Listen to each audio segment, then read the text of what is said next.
in the Lauderdale, Mississippi school district. She's put out a wonderful book, Velvet Learns a Lesson, a children's book. And we just want to welcome her on the show right now. How are you doing? Hi, Ted. How are you? Pretty good, pretty good. Thanks so much for joining. We're just so appreciative, and I want to thank you so much for I actually received the book yesterday, and I was able to read it to my son last night, and we got through the entire book. And oh, that's so nice.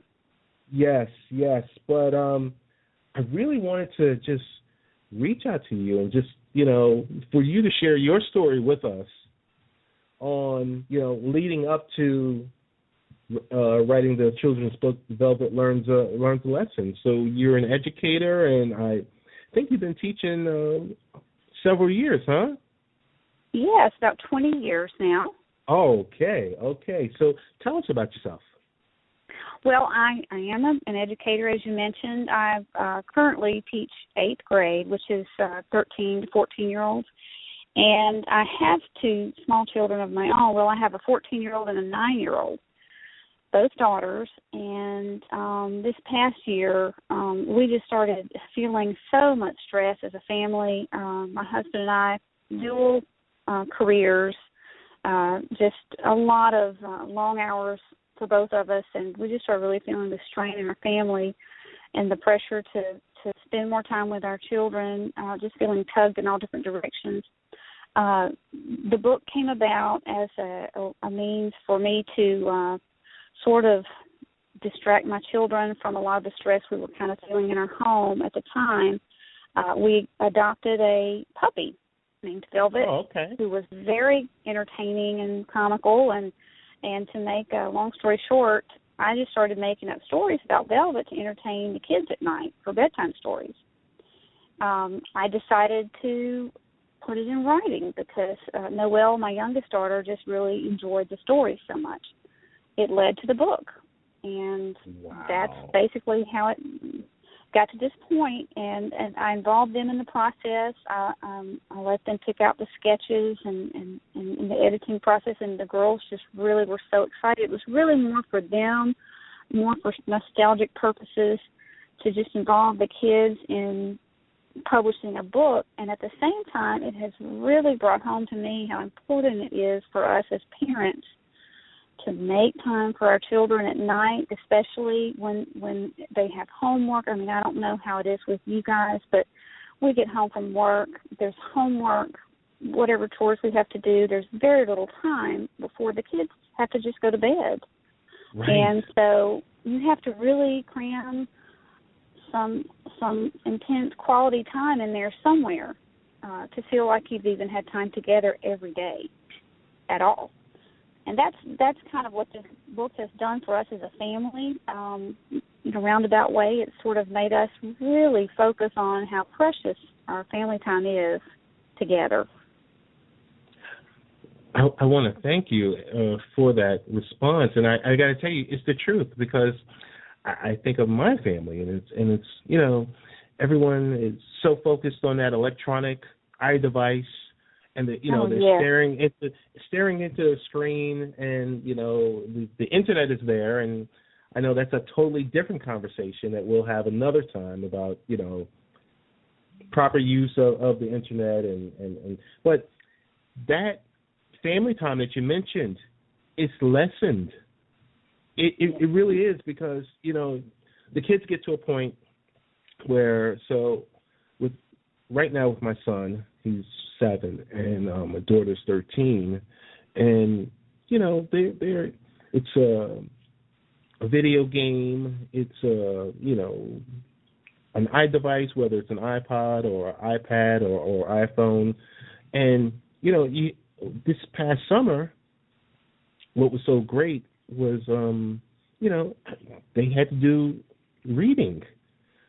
So they had to read X amount of books over the summer, and just sitting there with them and going through this type of stuff. And you kind of think back to when you were a child, and you're like, wow. Yeah. And it's totally a different world, because, all all those distractions, were there, but it just seemed like it's multiplied now. Yeah. How things. Yeah. So, I mean, you really do, you really hit home when you said you got to think about the family time. You got to think about the type of things where, because before you know it, the kids are going to be grown, and they're going to be off to college, and then, you're hoping, they graduate, they find someone in their lives, they get married, and they start their own family, and you're like, that was so quick. I know. So it's really, really important. I mean, I really enjoyed the book. Thank you so much. Yeah, I just wanted to know, are there any additional books that you're thinking about publishing? Well, I am hoping that is the case. There are more stories. I will say that. There are more stories. This pet of ours has really inspired us to write some stories. I find with pets sort of help us to get away from our gadgets. They sort of, in our case, our pets pull us away, and we end up having to take them outside, having to tend to them, having to do things for them. And in many cases, the whole family will end up outside in addition, because it pulls us out. We get fresh air. Because we're taking care of the pet, where ordinarily the kids might have stayed inside on their video games, on their computers, on their phones. The pets they're natural magnets. They just pull us away, and it just flows naturally with our evenings when we have to tend to the pets. And that's another thing. The book sort of is an animal story, but it also tends to teach a lesson. That's what I'm hoping, is that the lesson of obedience comes through in the book for the small children. And, I mean, stories are entertaining for children, yes. Sometimes, they don't need a lesson, but in this one I wanted to throw in a little lesson.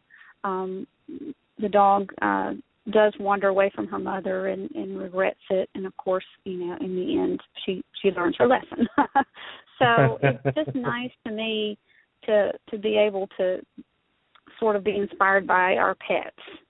I know my childhood memories, when I was growing up, most of my happy memories revolve around my pets and our bedtime stories, and so I'm just so excited I was able to tie two very happy memories of my own into a book. That's excellent. Stories.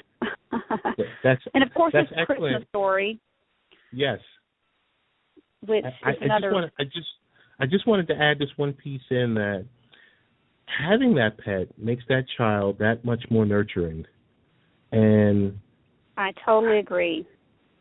Truer words couldn't have been spoken with a scenario like that, because it's I don't know, that's just what animals do for you, and they really have a therapeutic effect, don't they? Yes, they do. They do. I wanted to ask you briefly about the publishing process, the process behind it. If you can give us in, let's say, a minute or less, how was that process of publishing your book? Well, I was able to publish through a company called LifeRich Publishing. They assigned contact people for me to deal with online, and they were really good about contacting me over the phone as well. They walked me through every step of the process. They were wonderful. It was so simple. I would submit a manuscript. They had their editors go over and review it and send it back to me and ask if I agreed with the changes. If I didn't agree, I didn't have to keep the changes. All of them, of course, I kept, because they were I felt like they were very professionally edited. And it was a wonderful process and very simple. I was so amazed at how easy the company made it. Really? That's beautiful. So, I gotta thank you for just coming on for a few minutes and just sharing your story. We want to give you what we've given all of our guests tonight.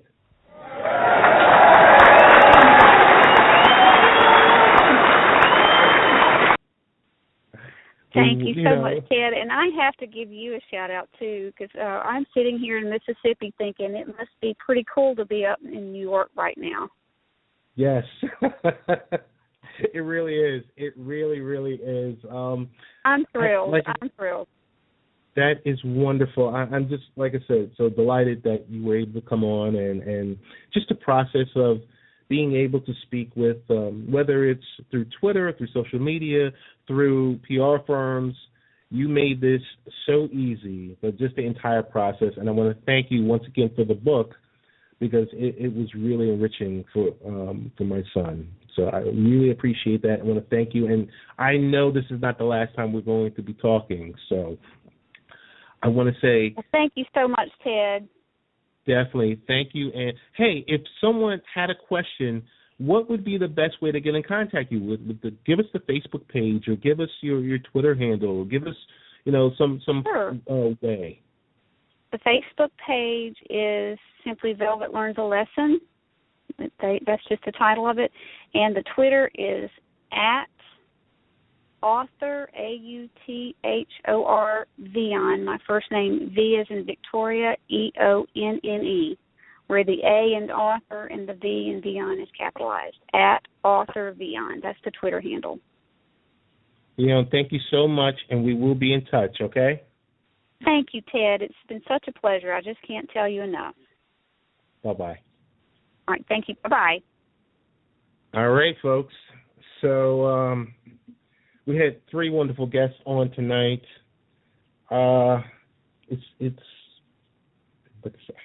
Tonight's episode was called Clarifications.